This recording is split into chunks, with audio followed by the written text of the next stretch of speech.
Hey everyone, it's Classic DM. We're going to do another map drawing episode here for live. Well, map drawing, yeah, right. So one of the first things we want to do tonight is, you may remember the last episode, we played out the maps that we built, some of them, but not all of them.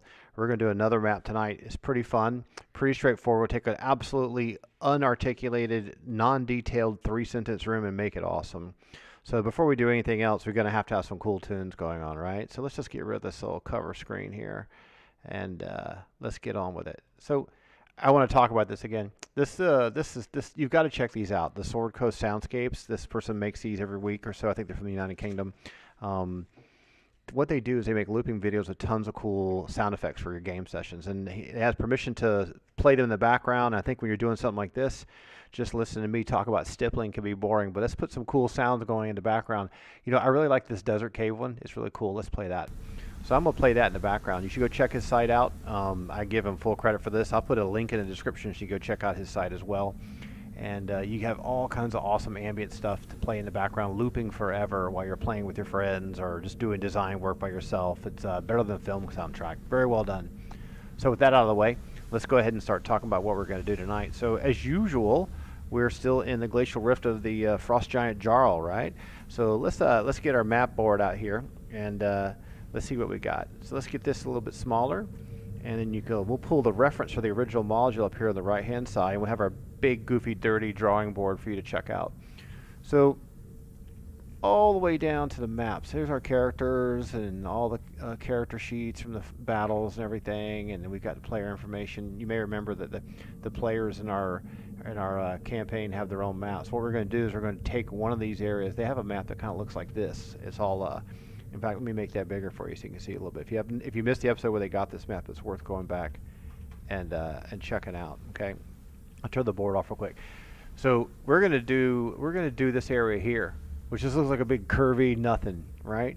And we did this area here before, and we've had the White Dragon room we did here, this interstitial room was a guard room, and we did this Ogre Magi room, although the party never can go in there, and the party's going to hold their ground. The Patreon poll decided that they're going to stand their ground here. There was a gate here that we added, and there's a whole bunch of ruckus down in the throne room, and a bunch of guards come whipping up this area here. So we're going to do this area here, and I think it's going to be pretty crazy. So we're going to pull up the original module for you, and let's just go right to the map. In fact, before we go to the map, let's go and figure out, this is room 10, okay? So as we said, whoa, what's that? That was scary. Okay, we'll make sure that's not them coming up the hallway. So what we want to do is we want to find area 10. So what do we have here? All right, let me pull up my, let you read along with me real quickly. And this is one thing about the classic first edition dungeons that's so great, is they just leave so much room for you to make it cooler. So area 10, well here, that's up here on the upper right hand side. Let's get this a little bigger for you so you can see just how much absolute freedom you have.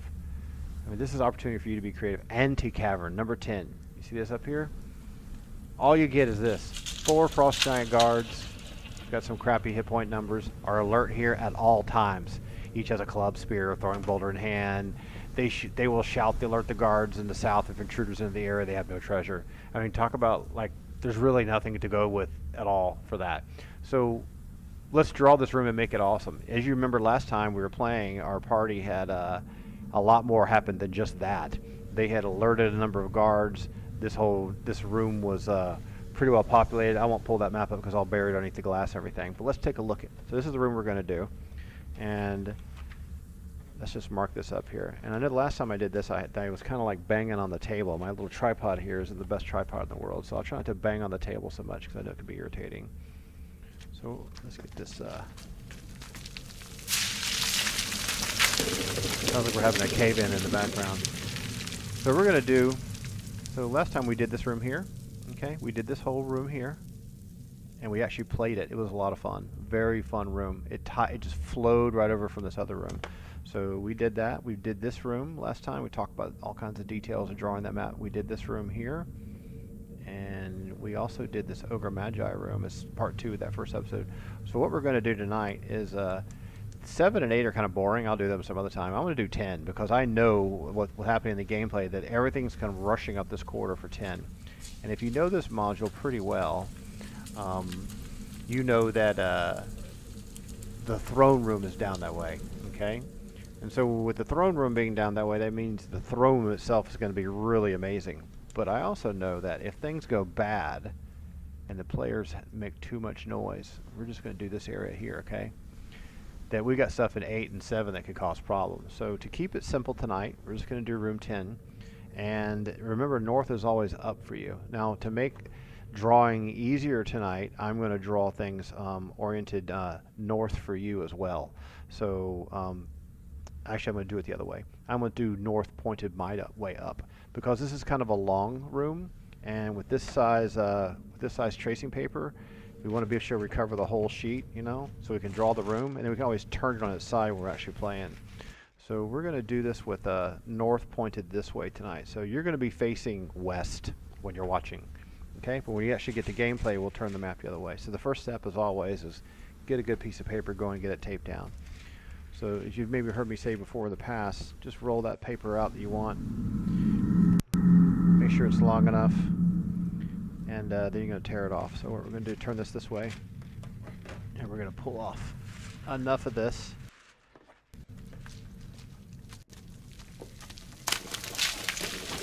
To not have a cave in. It's kind of awkward drawing this way, but we'll get it worked out. Here we go. Let's get this paper torn off. Alright, and we put that aside, and we get this tape down and get this ugly ruler out of the way, which is like something you would beat children with. Okay.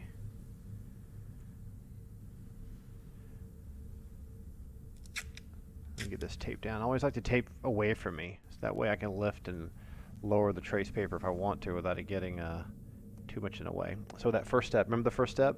Get your pencil out and start trying to figure out, like, well, how much space do I need to have? And you know, this is pretty much the diagonal here, right? So the center of your drawing space is right here. So this thing is about this size here. So turn the same way that you're looking at it, right?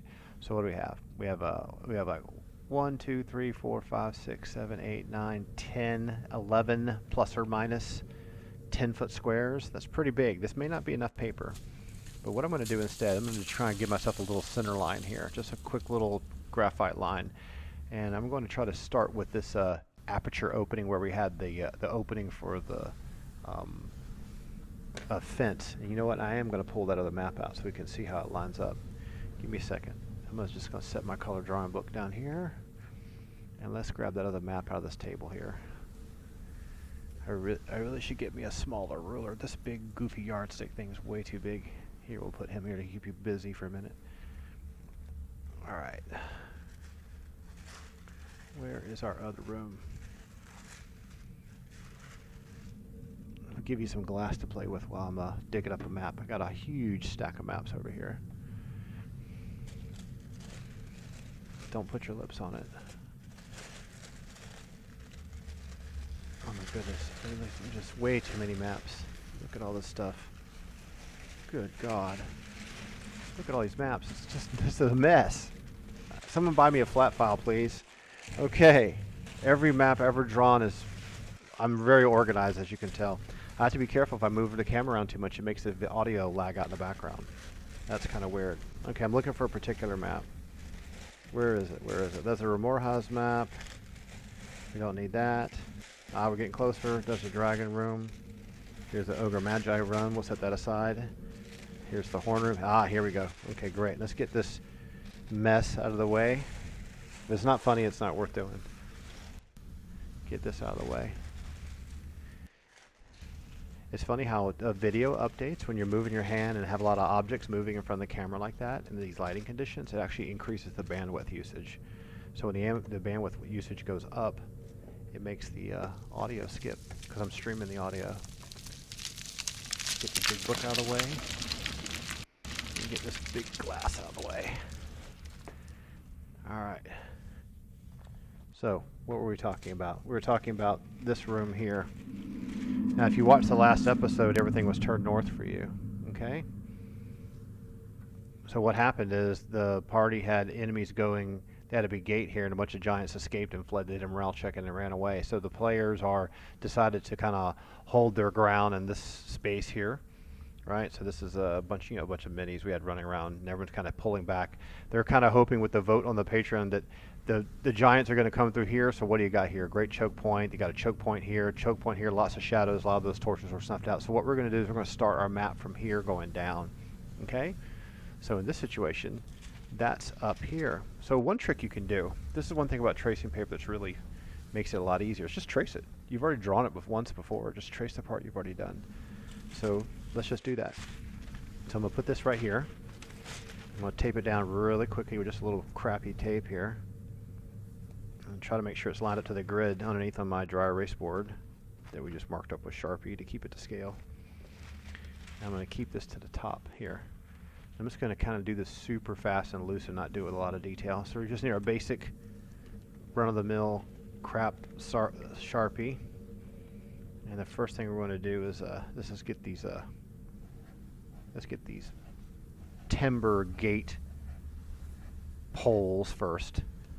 And without moving the map out of the way, which I just did, line it back up, the holes back up, and let's get that original interior wall working. So if you ever want to lay these out in the ground in the kitchen or something one day, you could see how they all line up. I'm just going to bring this around here with the chisel tip on the flat edge bevel, which you have to twist your finger to get the bevel to work. Otherwise it's going to draw funny. And we won't do the back faces or anything. We do want to kind of mark this door. I use a thinner line weight for that. Use a little Sutra Ultra Fine Sharpie for that. And what we did is kind of an architecturally way of showing that, hey, here's where the door swings. So we just have little dashed lines to represent the door. There's no reason to really draw the door in its detail. And then there's this little angle here. And there was a little like hinge metal bracket frame thing going on. In fact, we'll put a little overhead dash on that so you can tell. So giants come whipping through here, right? Just to give you a sense of scale, because I don't have any giant minis. Okay, so here's a frost giant for you. I'll turn them your way so you can see them better. And this is the scale of, I don't know, let's put Elephantisi up here. It was Elephantisi. So the characters are a 1-inch base. So this is a 5-foot square 1-inch base. And these are 1.5. So they're a fender washer. So what we're going to do is we're going to start here and then draw down. So now we don't need this anymore. So we can pull that out of the way without ripping the tape and tearing the sketch in half. All right. And I didn't do the topography lines. We'll do that later. Okay, now you got your point of reference. So then once you got that, and you get your paper deck down, nice and safe, start trying to figure out, well, how much of this room am I going to really be able to do and make it fit? And the first thing you're going to do, besides avoiding the cave-in, is figure out the worst length of things. All right? So let's just mark a few tick marks here. We got a grid below. So this is 10, 20. Remember, 2 squares is 10 feet. 20, 30, 40, 50, 60, 70, 80, 90 feet. So we pretty much get to maybe 100 feet right around here. So we may want to cheat this a little bit. So what do you got here? 1, 2, 3, 4, 5, 6, 7, 8, 9, 10. Pretty close. We could cheat that by 10 feet. No one will ever know the difference. Won't really have a huge impact on gameplay. I think I'm going to cheat it a little bit. Remember, after all, at the end of the day, you're the dungeon master. Another thing you'll notice is in the original dungeon, this kind of curves and ducks in. Looks like a snake head. So we've got ours not ducking in as far. So that's a little bit different. So ours kind of tucks in like that. But we're going to keep this choke point that's happened here because if our players pushing to fight in here, this is a decent 20-foot wide opening. You get a really nasty fight where like 4 people in the party are on this side, the bad guys on this side. Because, excuse me, I know the module. This is a throne. This is a massive throne room. This is going to be hard to do. This is 4 times the size. I may need to get a bigger board for that. So let's just work our way to around this 100-foot mark. So what you want to do is kind of figure out, well, where's the door line up with that 100-foot mark? And you can see this line I'm putting on the paper right here. It lines up with about right here, right? So at that point, it's really only about 30 feet across. So let's just work with that. So here's the center of this. We'll go down to here, and we'll just go 10 feet, 15 feet, 10 feet, 15 feet. So that's all that we need to do. So that's going to be the choke point and the ending point for our map. So we just put a little mark there and there. And now we can start going, okay, cool. So where does this first bump out come? Because you kind of want to keep it to scale, right? So you got a 20-foot choke point right here. So how far away is that from the gate? So we have like 10, 20, 30. It's right between the 30 and 40-foot mark. So here's 10, 20, 30, right between the 30 and 40 mark. So somewhere between here and how far offset is that from the edge of this door? So it looks like it lines up with about this. So you usually want to kind of put that about here. So this is going to then be kind of a sloping passage like that. This tucks all the way in to about the gate, actually.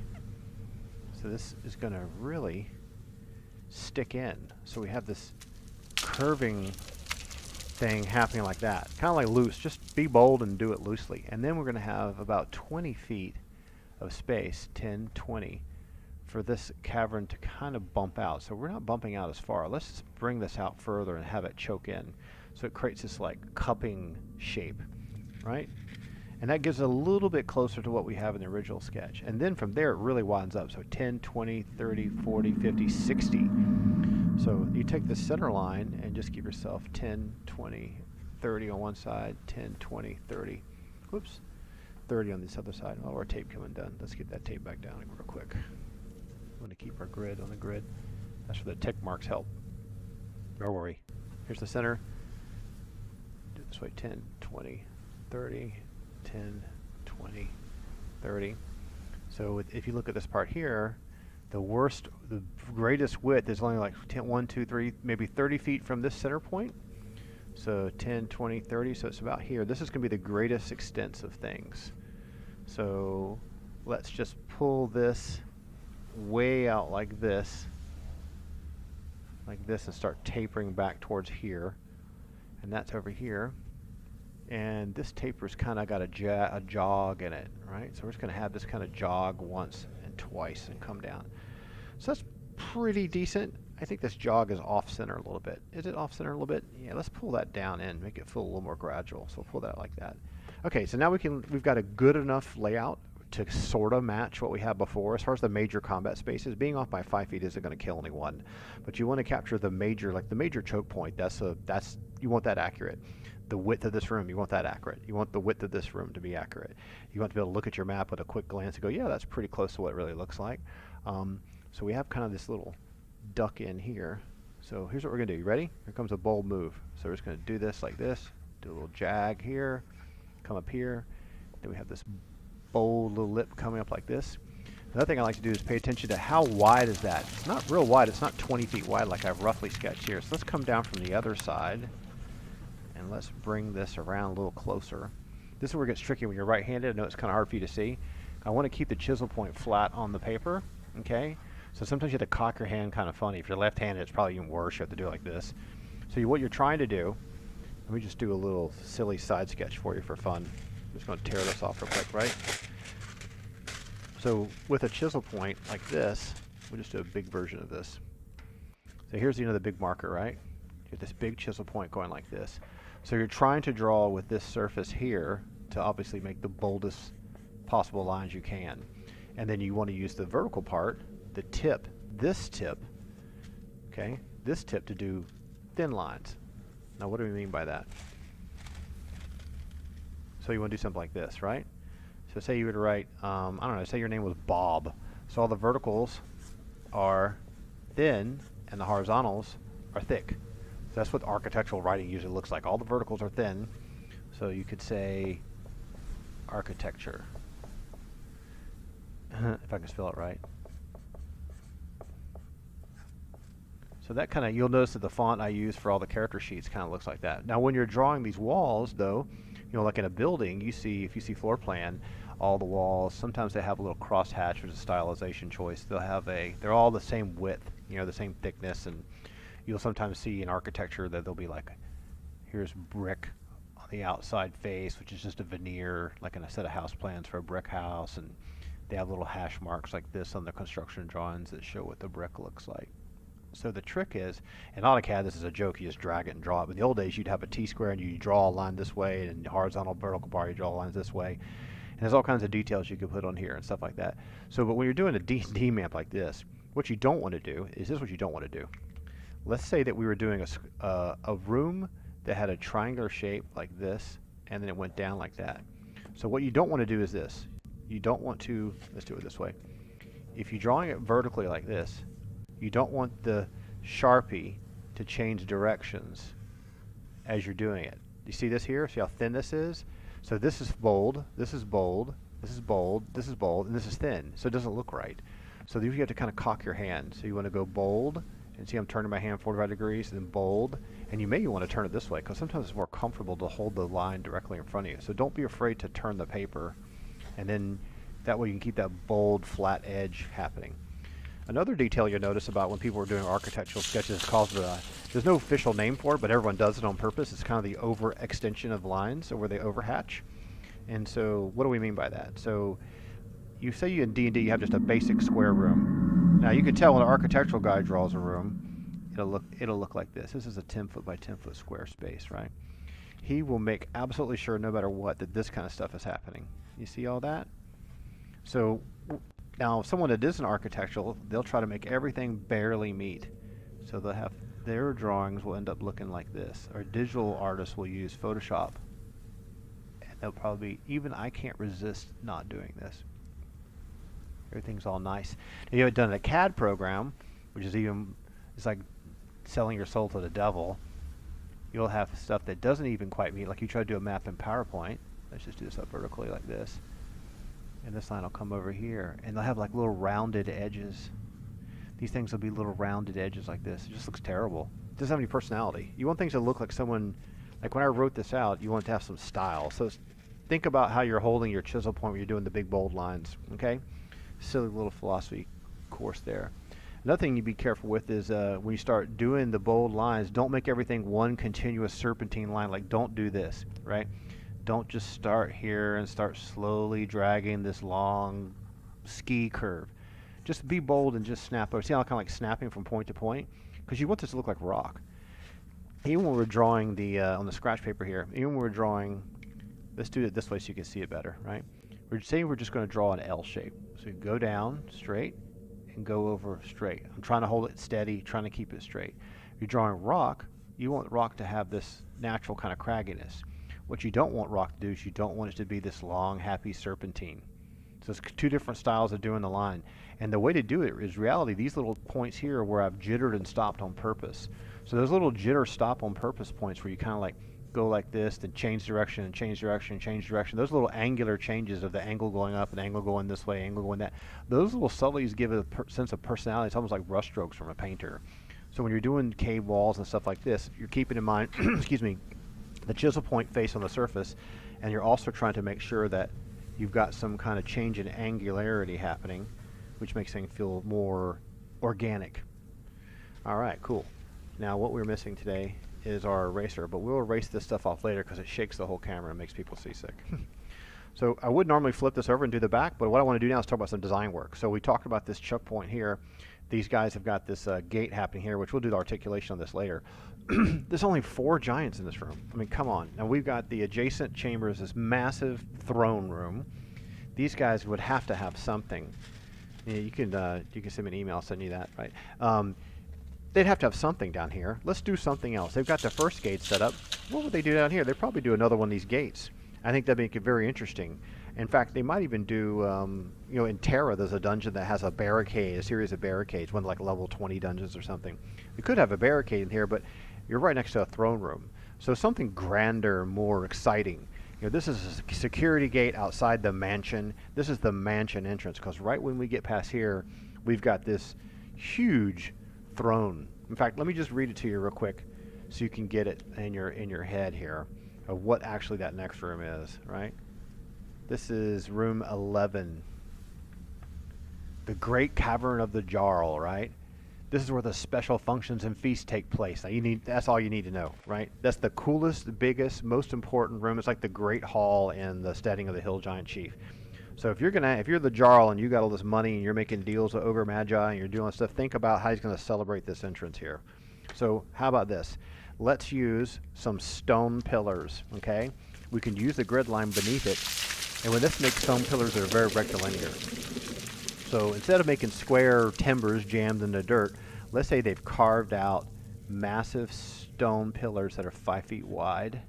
One there, let's put one over here, use this 5 foot grid, use half the 5 foot grid so it's 2.5 feet wide and 5 feet long. And we'll come over another half and we'll put another one right here, make it kind of loose and rough because they're not good architects.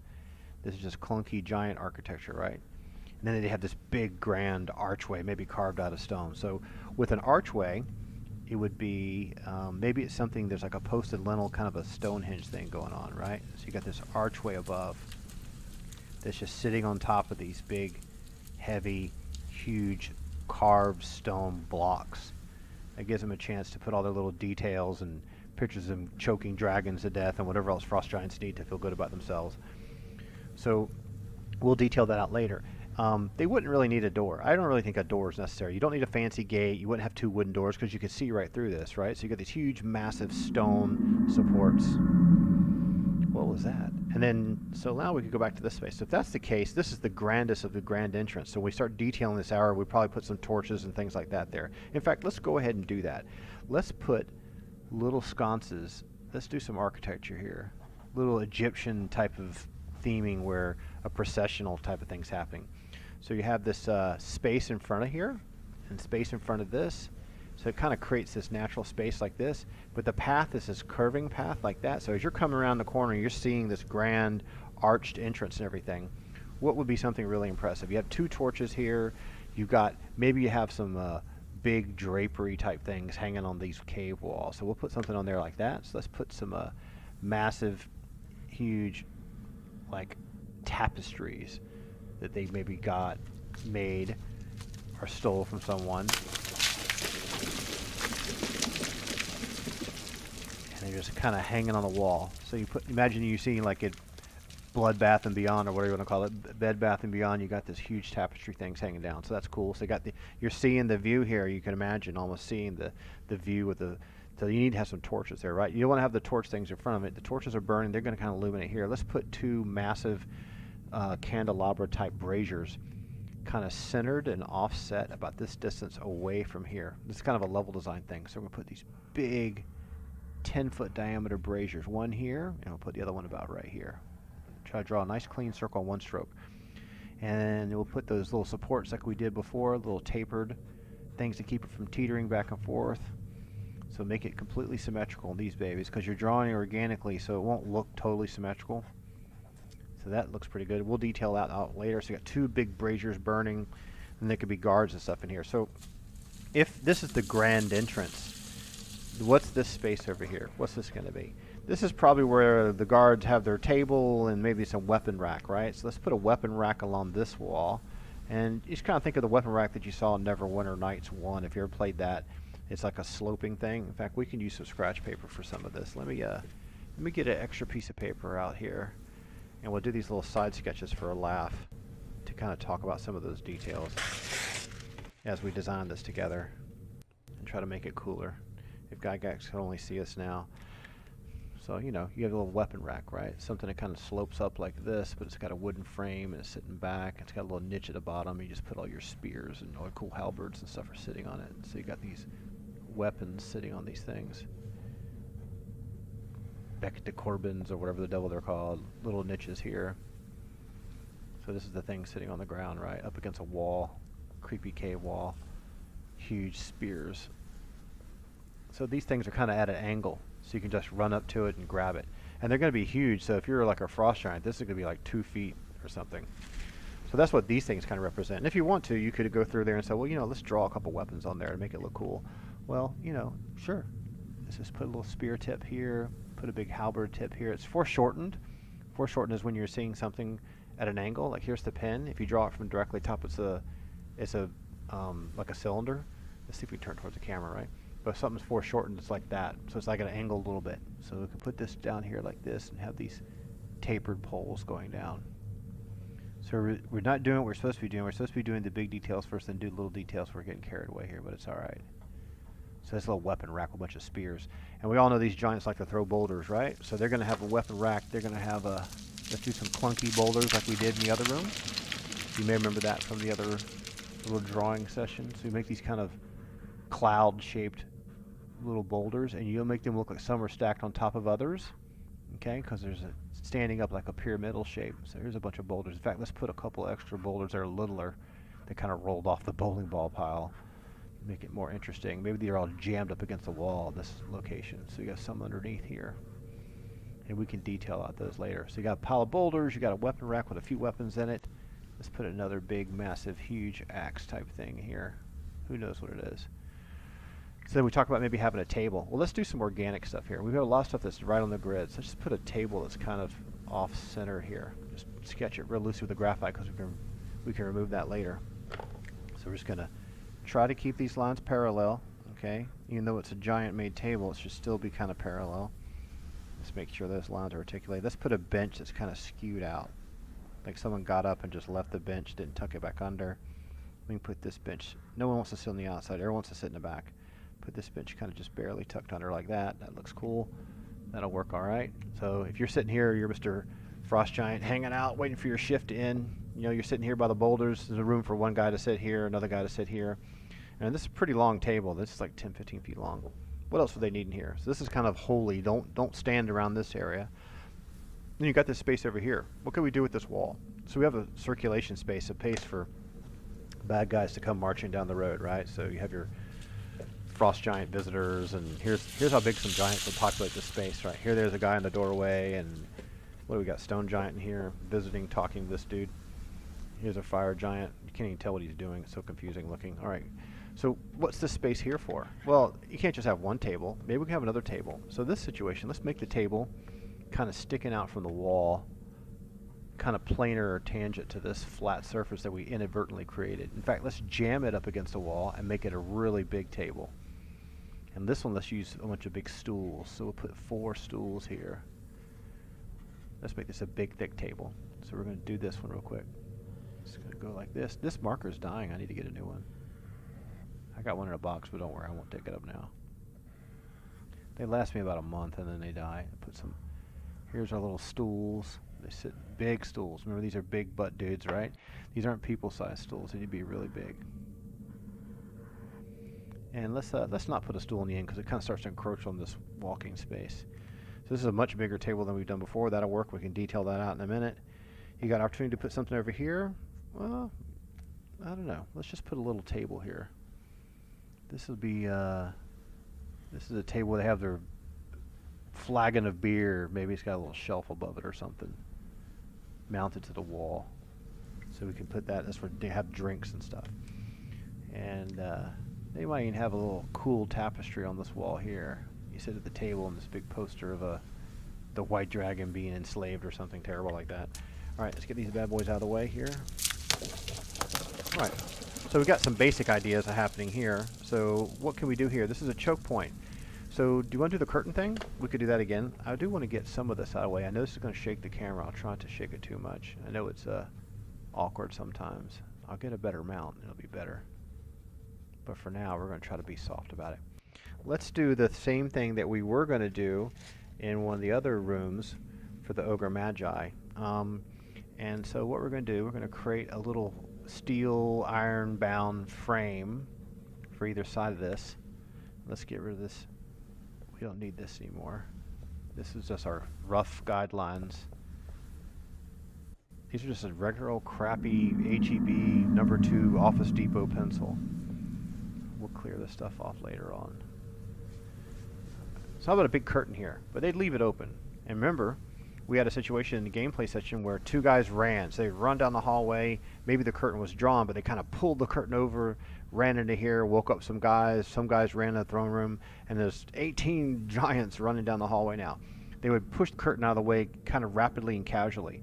So we're just going to kind of do this like bat insulation kind of vibe here with a curtain. But we're going to make it look like it's been kind of left open, like that.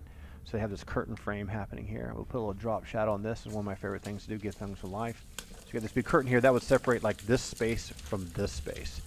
So that's just kind of created that one. Now let's think about this other one. So this room here, right next to the big wooden fence, is more of a transitional room. So it's going to definitely, whoops, sorry about that. It's going to definitely be more guard-like. This is more homey, grand entrance. Whoever's the favorite captain of the guard gets to hang out here and hang out by the fire and drink beer all night long and play with boulders. Who gets to hang out here? Someone on guard duty who's in trouble, right? So this may be, let's make this area more militaristic. All right? So let's go ahead and give it a big table right in the middle of the room. Right in the middle, and let's make another one of these bench tables, okay? But let's make this bench all pushed out to the side. So you got a big long bench like that. Make sure you overdo these. Let's put a stool at the end and another stool kind of pushed way out of the way. This is great because it'll really chop up the flow of things.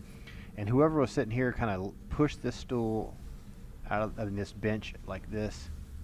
back out of the way. You can almost imagine them like getting up and pushing the stool, I keep saying stool, pushing the bench out of the way and running down this way, or pushing this out of the way and running down this way.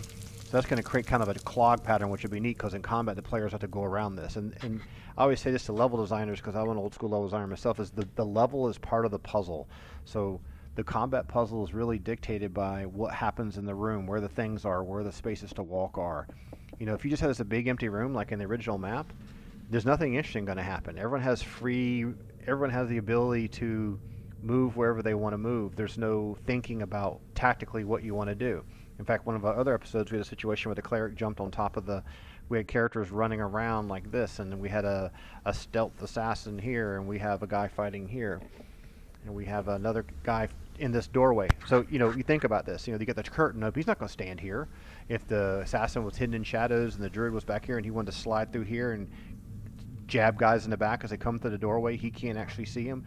These are the reason why we do these details. These details make the gameplay more memorable. It makes it feel like a level in a computer game, and they don't really have a wrong answer. So the more creative you can be with it, even if someone has read the module and knows that in the module that it says 4 frost giants, they don't have anything, they can remember the fight in this room will engage their players tactically, and they'll think more about like what to do. So you imagine Antola, the cleric, standing on top of that table. He's going to have clear line of sight all the way down to here, but he may not see that 6 guys or stone giants are running around this passageway because there's going to be a line of sight break right to here. Just imagine if you're a PvP player in World of Warcraft, you're pillar humping. So that kind of stuff makes it different. He may hear it, but he may not see anything. He may see a part of this tapestry, but he sees the smoke coming from these abrasions. But what he may think is a great place to be to cast heals on people and then jump down, and then all of a sudden the stuff's going to whip around the corner, and they may be throwing boulders at him. He'd be like, "Oh crap, I need to get down." So that's the kind of player-provoking thinking you want to have happen.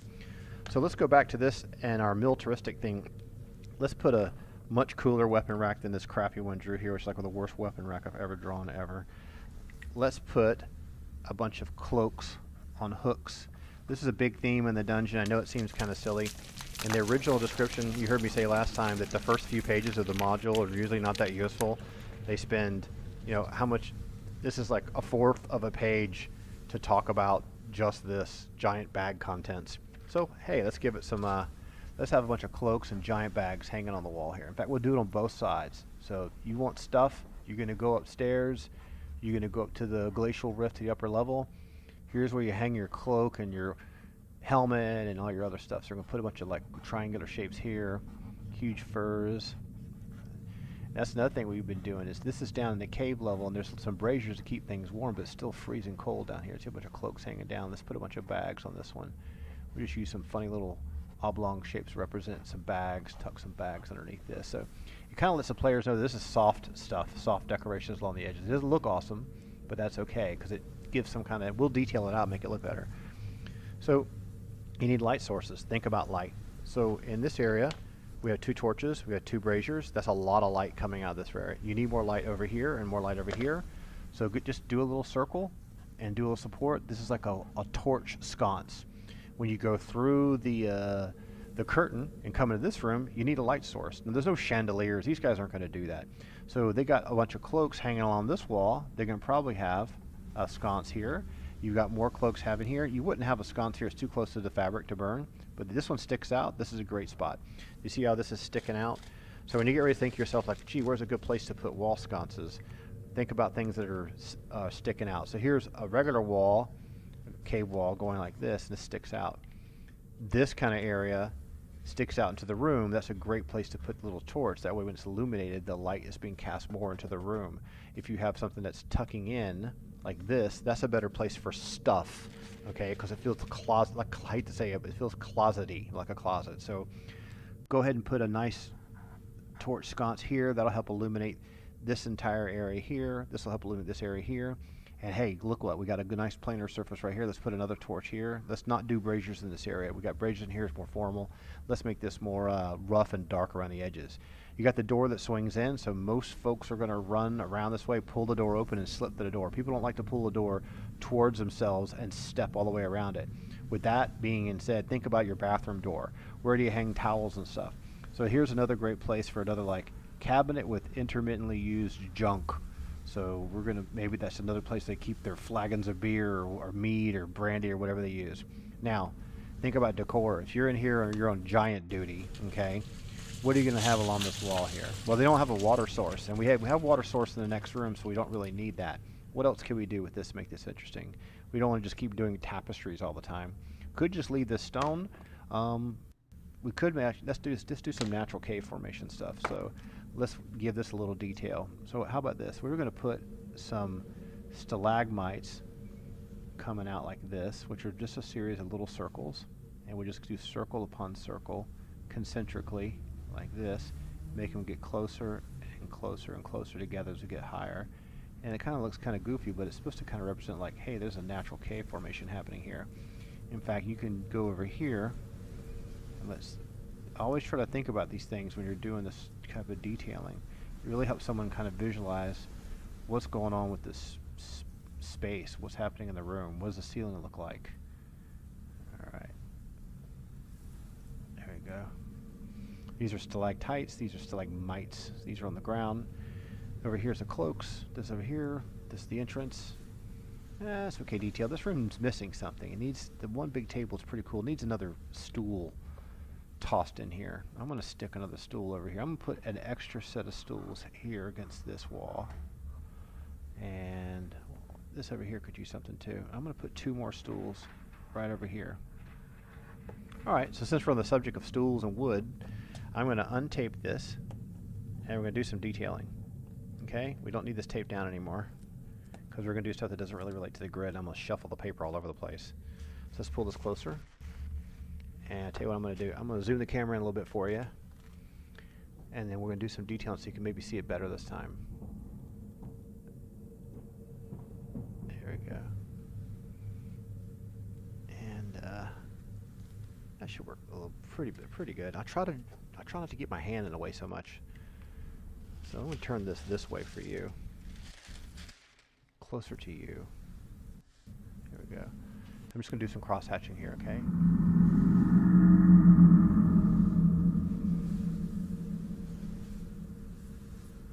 Just try to stay inside the lines. It's okay if they overdo it. You just create kind of like a tonal lines. This is representing the wood heavy timber. You could do this as circles. There was the 25th anniversary of D&D. They released Against the Giants as like the Grand Duchy of Geoff or Jeff or whatever it's called. Let's make these stools like made out of 3 pieces of wood. Just turn these at different angles.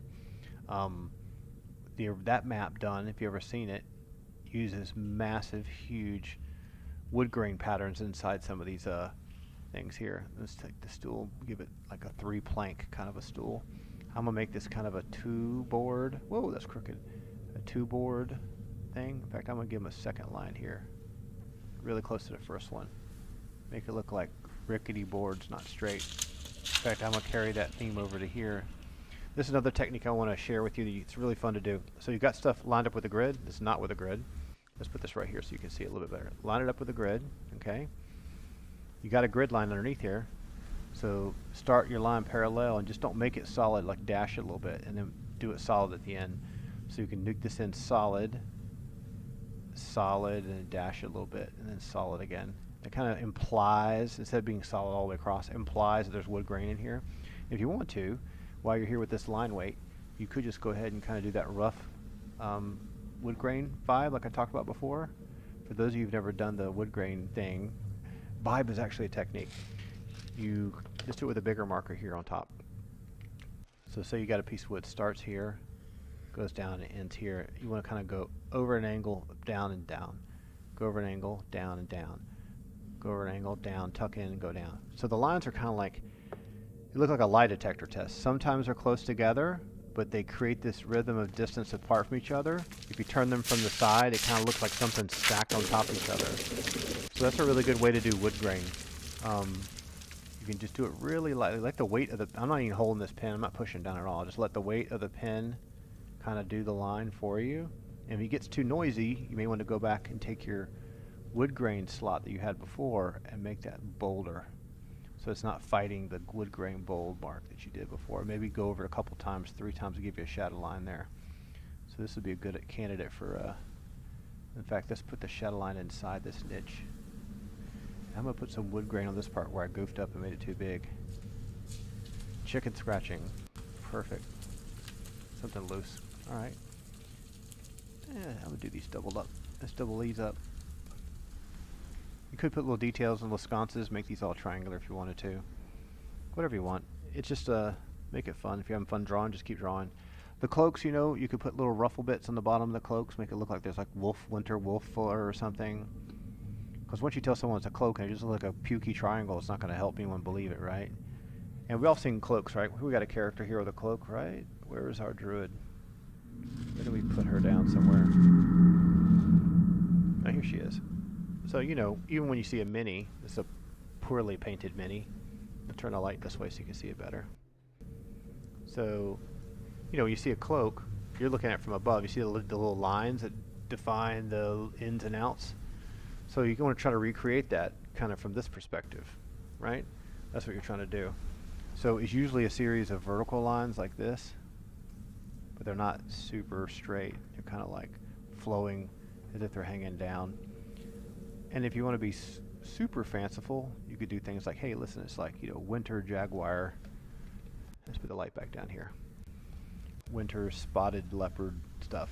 If you get too much in the weeds, you're wasting a bunch of time because this map shouldn't take this long. Alright, so we had more cloaks happening over here. You could look at cloak patterns for a long time and realize how fabric is so organically done that a lot of times it's a lot of things that are together that splay out like this. So notice how on this little crappy mini, this close together where it's ruched up and then it spreads out wide. So it kind of goes like this, right? So you could try that pattern here, have it all the little lines close and then have them spread out. And you could put your little cool Arctic fur on the bottom. There you go. Do the same thing with the little Arctic fur here. We'll put some drop shadows in here too to make it feel more alive. Alright, so we've got torches, we've got this containers.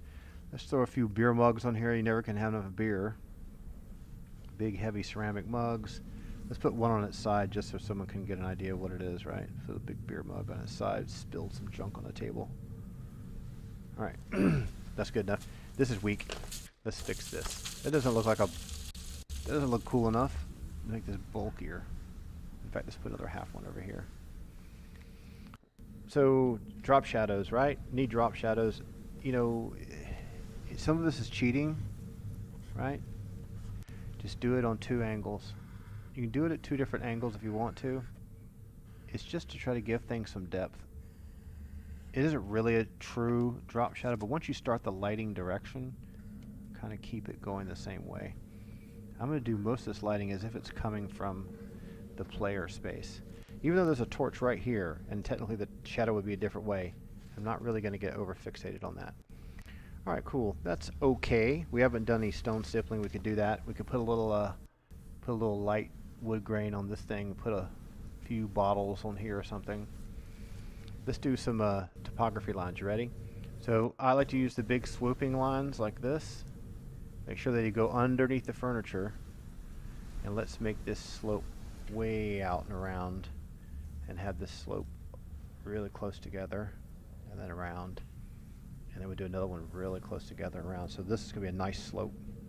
And then when we get to this curtain, things will flatten out and we'll keep this flatter. So we get to the curtain, we've got a big line over here. You pull this closer so you can see better. And we'll do a nice, so this other room will be much bigger. Won't be as much change in slope as there is in this other one, in this one here. So we got a real heavy slope right there. If you spilled water here, it would run down this real quick. It's like one or 2 or 3 or 4 feet tall. So it kind of plateaus. That's where the table is. Slopes down really quickly and then plateaus again. We definitely want it plateaued through here. All right, so let's get rid of her. Let's see if we can move the camera a little bit for you. We did some topography lines in one of these other maps, and we did little dirt stippling marks on them. We'll do that kind of stuff too. All right, let's go to this other area here and start putting some detailing on this, right? So big benches, stools. Make sure the angles are different so it feels organic. Don't make them all the same. Like I did, these two are too symmetrical, but whatever, maybe no one sat in them. I'm going to do a really heavy wood plank type vibe on these. And I'm going to make up for that with a little bit of wood grain detail. Another thing you can do is always do like knots. You just put like a little squiggle here and a little squiggle here, bless you, and then maybe a thin line there, and then just come back and give it a little bit heavier line near the end. Okay, that's pretty good. This table here, let's do the same thing. Let's make big planks. They're this thing that's put together by 2x8s or something. And we'll just keep the same theme going with this these benches that we had in the other part of the dungeon where it was like 2 planks kind of smushed together. And then we'll put some thin little wood grain lines. Now remember, these are individual boards, so the wood grain wouldn't go across the lines. You put this like that. Just enough to kind of make us feel like this is sort of wood. Maybe double these up. Double this up. This is still too weak. Alright. Let's jam up these sconces. Let's pull in the camera a little closer if we can. Can we pull the camera in closer? I think we're as close as we get. Nope, out of focus and focus. Alright. Let's get an inner line going for this. Kind of the rim of the fire pit. Just kind of go concentric circles best you can. Doesn't matter if it's not perfect. You're not supposed to be doing digital art. Draw some ellipses, which is like the wood where it's all stacked in the middle. So you kind of want to think of it like this. So if this is a little compass rose, this is the center. So all the wood's kind of stacked up, right? So you're trying to draw stuff from an overhead foreshortened view. So if you look at it from a side view, and this sounds like a silly detail. So here's like a crazy cool sconce, little bracket holding it up. This is the ground plane. This mark is dying. So here's a little brazier, and inside of it is like pieces of wood, and they're all leaning up against each other, right? And here's where let's use the big bold marker for this. Let's do it this way. Here's little supports on either side, and then your flame would be burning like this, right? Smoke coming off. Big stinky giant foot here. So you're trying to draw this from an overhead view.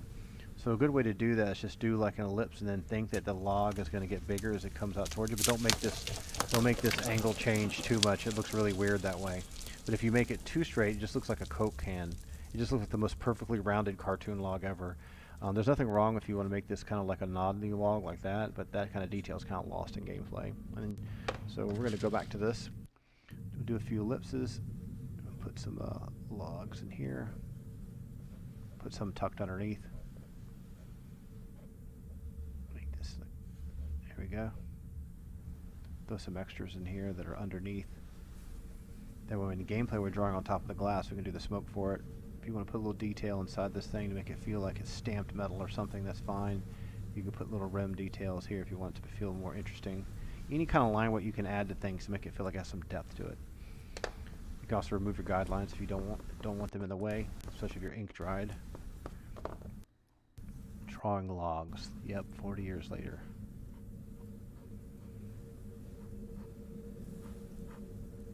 Here we go. Put a little wood grain on them if you want. It's really loose, really fast. Nothing too scared. Don't be shy. Just draw it. Let it happen.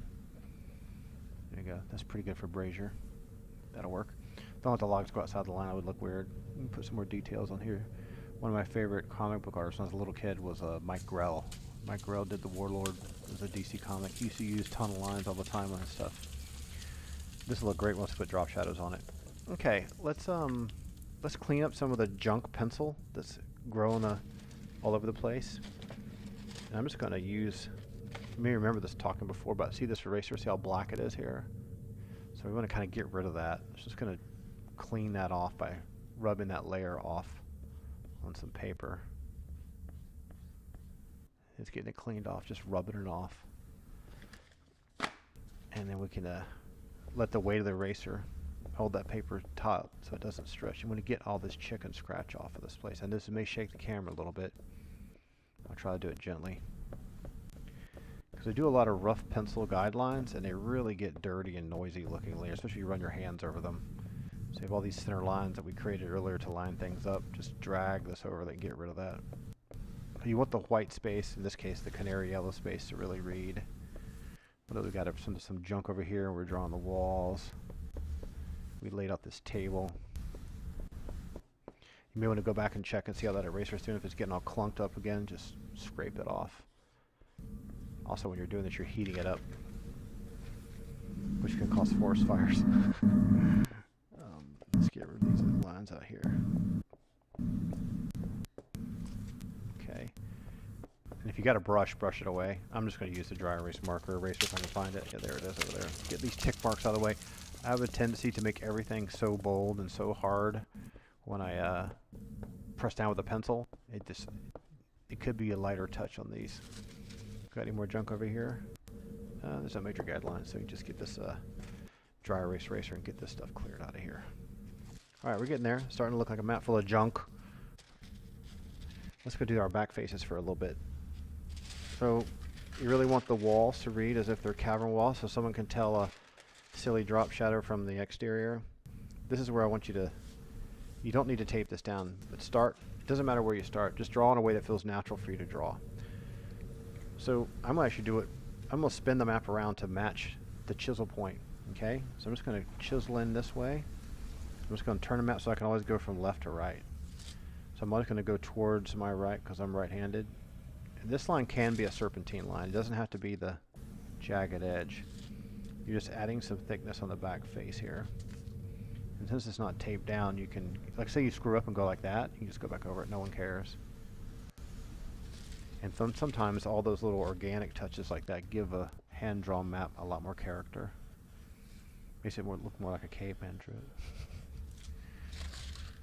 Sometimes you want to come even from this angle. So let's just get these on here. That's really weird looking.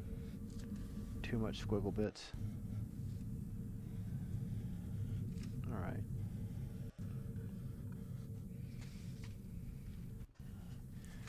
Who invented this ink stuff anyway? The microphone's probably too far away.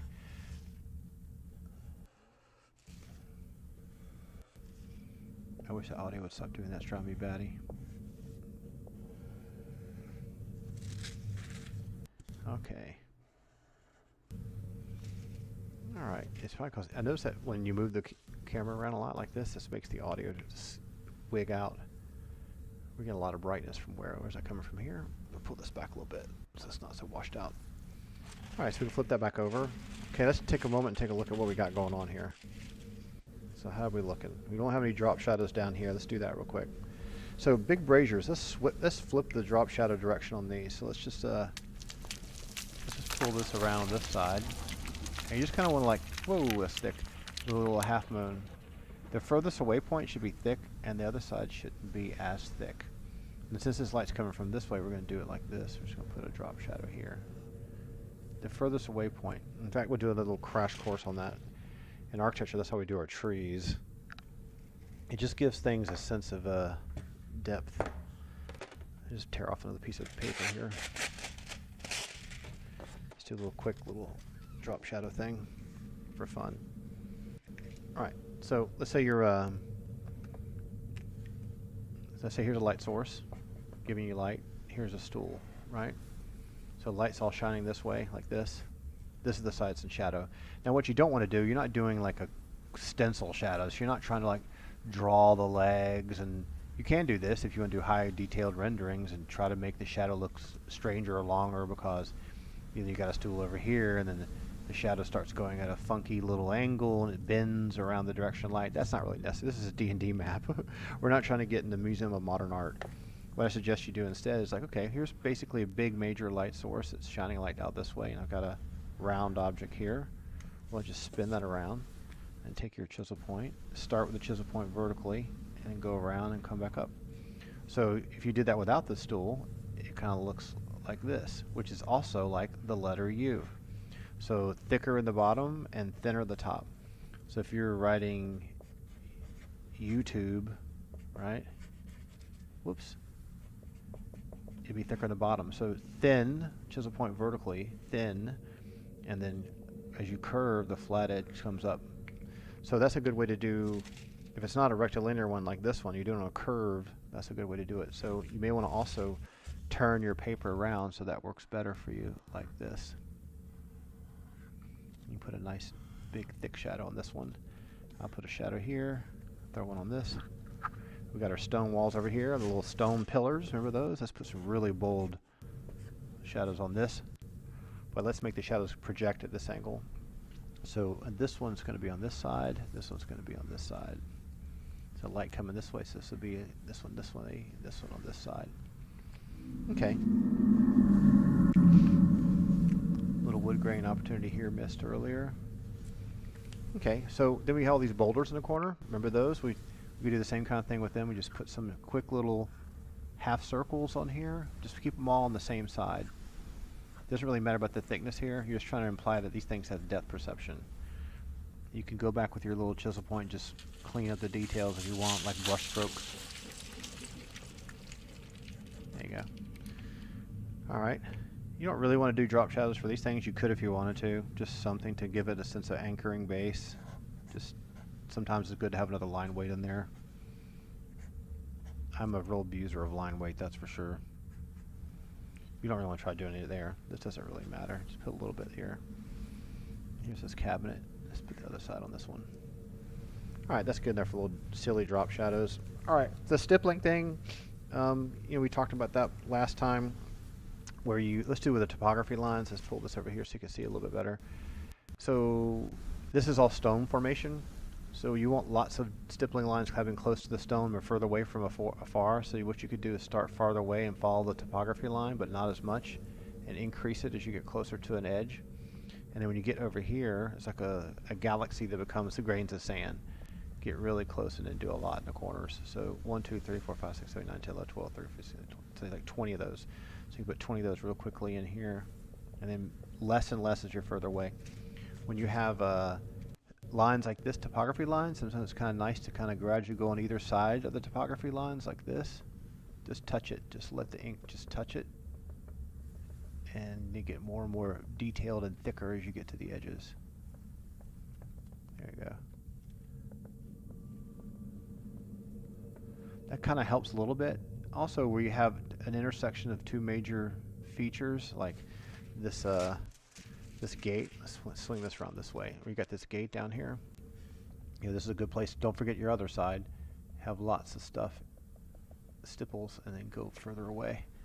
So start far away and bring it in close. That really kind of gives you a sense of tone, since you aren't doing any color pencil. If you color pencil, you could do that with color pencil. I might do that eventually. What else you got here? Oh, this side's going to need, these rocks definitely need some. For the rocks, I like to use the chisel point on these. I like to just use the tip of the chisel point, not the chisel point itself. Not the flat edge of it. I like to get this in here. This might be a situation where you want to flip it over, but that ink's still wet. I'll do that in a minute and flip it over and put shadows, bold shadows behind this. It's pretty black back there. We can protect this by throwing this down underneath it. Make sure we don't get bleed through. You can go in the back face and do, you saw me do this on the water pool, where you just kind of shadow this in, and you can put creepy wash type shadows like you do when you do mini painting behind here. Just let it creep in. That'll give you a darker shadow. You're going to let it dry first. Maybe it takes 10 seconds for that stuff to dry. So think about what else you could do on the back face while you're thinking about that.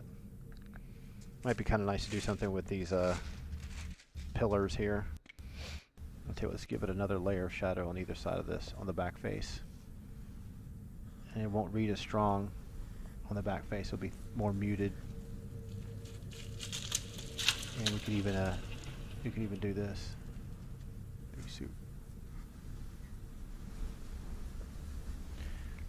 Alright.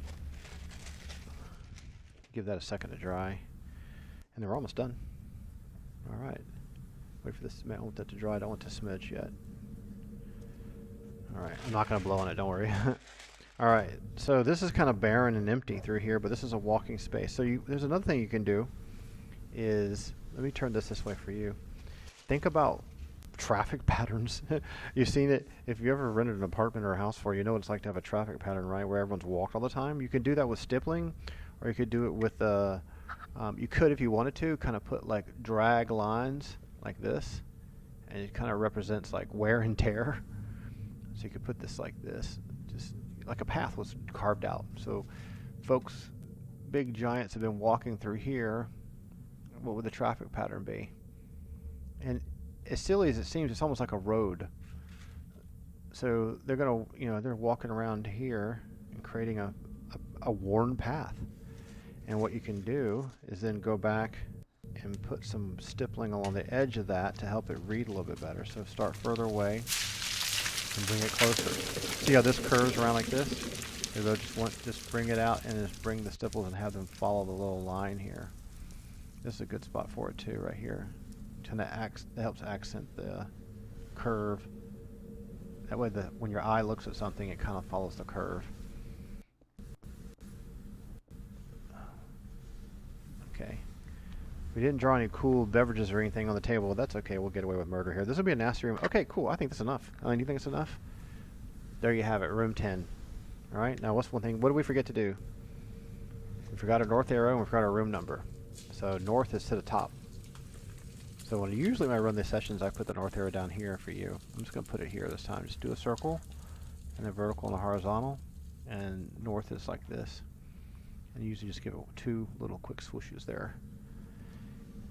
And our room number is 10. When I'm usually playing a big long map, I'll have the map turned this way, so north will be top for you. So let me just zoom this out a touch. There you go. And so I'll just write the room number here. 10. There you go. So, just to summarize real quickly, 4 Frost Giant guards are alert here at all times. Well, or drunk. Each has a club, spear, and throwing boulder at hand. So technically that means there's 4 boulders total. They shout to alert the guards in the south of intruders into the area. They have no treasure.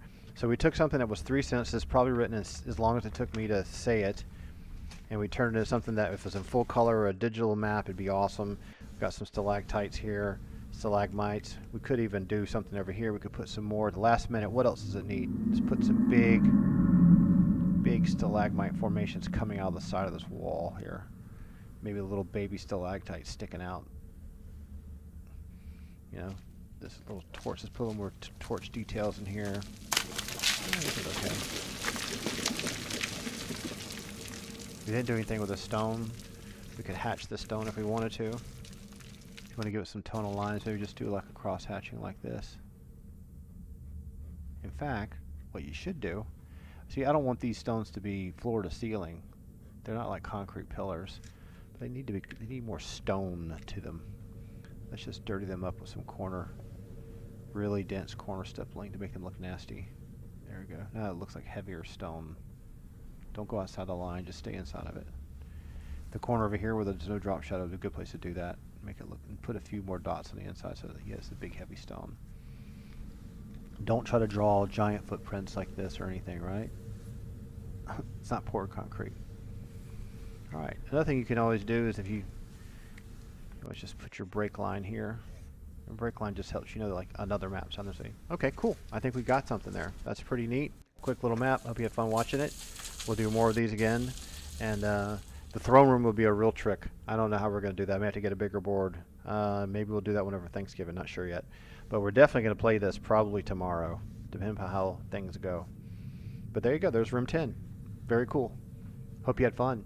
If you like it, share it with your friends. Let them know they may like it. And then definitely, like I said before, go back and check out Sword Coast Soundscapes. His ambient tracks are great. I really like them. They're fun. Even if you're sitting around drawing and doing nothing, designing your adventure. I mean, he has soundtracks in there that are like whole cities and villages, and it's not just all creepy caves and stuff. Like, let me play you one of the other ones I think is really neat. He has one that's like a deserted beach. Let me just play that for you.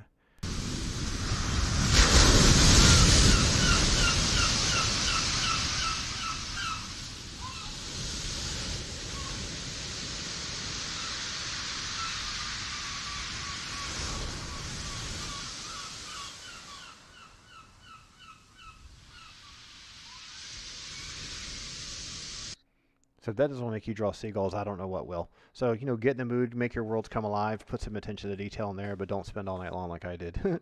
Have fun. We'll talk to you soon. If you guys haven't checked out my Patreon page, you should do that. It's not to weasel money from you, but what I like to do is I like to use it as a website. So I post all kinds of stuff on the Patreon page. You'll find there's details about what's going on. I'll put maps up there that you've never seen before. Details from the game sessions, like critical hit rolls from Vrinjar. So if you like the play sessions, there's a lot of play session detail there too. I'll eventually populate the maps in there. I'm thinking about maybe making some kind of digital prints that people can download if they want to use the maps for themselves. I don't mind. It doesn't bother me. But yeah, I hope you had fun with it. And the next room is going to be the throne room, room 11. That's this space here. This is huge. Just to give you a quick peek, this piece of paper that we did this on tonight would probably only cover that much room. So we may have to do this in 4 pieces.